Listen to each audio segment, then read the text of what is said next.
ಇವಾಗ ನಾವು ಒಂದು ಆಸೆ ಇಟ್ಕೊಂಡು ಒಂದು ಪ್ಲಾನ್ ಇಟ್ಕೊಂಡು ಒಂದು ಸಿನಿಮಾ ಮಾಡ್ತೀವಿ. ಹೌದು. ಮಾಡುವಾಗ ನಿಮ್ಗೆ ಅಷ್ಟು ಮಾಡಿ ನೀವು ಬರಲ್ಲ ಅಂತ ಹೇಳೋದ್ಕಿಂತ ನಾನು ಇಷ್ಟು ಕಾನ್ಫಿಡೆಂಟ್ ಆಗಿ ಮಾಡಿ 60% ಬಂದಿದೆ ಅಂತ ಹೇಳೋದು ಒಳ್ಳೇದಲ್ವೇ?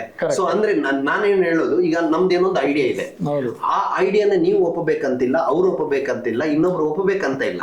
ನಾನ್ ಮಾಡಿದ್ದ ಸಿನಿಮಾ ಚೆನ್ನಾಗಿದೆ ಅಂತ ನನ್ಗನ್ಸುತ್ತೆ, ಅದು ಇನ್ನೊಬ್ರು ನೋಡ್ಬೇಕು, ಅದನ್ನ ಅಪ್ರಿಸಿಯೇಷನ್ ಮಾಡ್ಬೇಕು ಅನ್ನೋಂತ ಅವಶ್ಯಕತೆನೇ ಇಲ್ಲ. ಅಜ್ಞಾತವಾಸಿ ಎಷ್ಟೋ ಜನಕ್ಕೆ ಇಷ್ಟ ಆಗಿರ್ಬೋದು, ಅಥವಾ ಆಗದೇನೂ ಇರಬಹುದು, ಅದು ಎಕ್ಸ್ಟ್ರಾರ್ಡನರಿನು ಅಂತ ಫೀಲು ಕೆಲವರಿಗೆ ಬಂದಿರಬಹುದು. ಸೊ ಅದು ಡಸಂಟ್ ಮ್ಯಾಟರ್.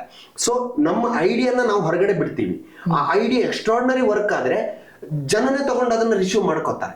ಸೊ ಜನ ಬರ್ತಾರೆ, ಖಂಡಿತ ಬರ್ತಾರೆ. ಆಮೇಲೆ ನನ್ನ ಅಭಿಪ್ರಾಯದಲ್ಲಿ ಅದು ಯಾವ್ದೋ ಒಂದು ಟ್ರಿಗರ್ ಅಂತ ಹೇಳ್ತೀವಿ ನಾವು. ಅದು ಆ ಟ್ರಿಗರ್ ಆಯ್ತು, ಅದು ಇಷ್ಟ ಆಯ್ತು ಅಂದ್ರೆ ಜನರನ್ನ ಯಾರು ತಡಿಯಕ್ ಆಗೋದಿಲ್ಲ. ಅದು ಟ್ರಿಗರ್ ಆಗಿಲ್ಲ ಅಂದ್ರೆ ನಮ್ ಯಾರಿಗೋ ಒಂದಿಷ್ಟು ಜನಕ್ಕೆ ಇಷ್ಟ ಆಯ್ತು ಅಂದ್ ಮಾತ್ರಕ್ಕೆ ಅದು ಎಲ್ಲರೂ ಒಪ್ಕೋಬೇಕಂತ ಇಲ್ಲ.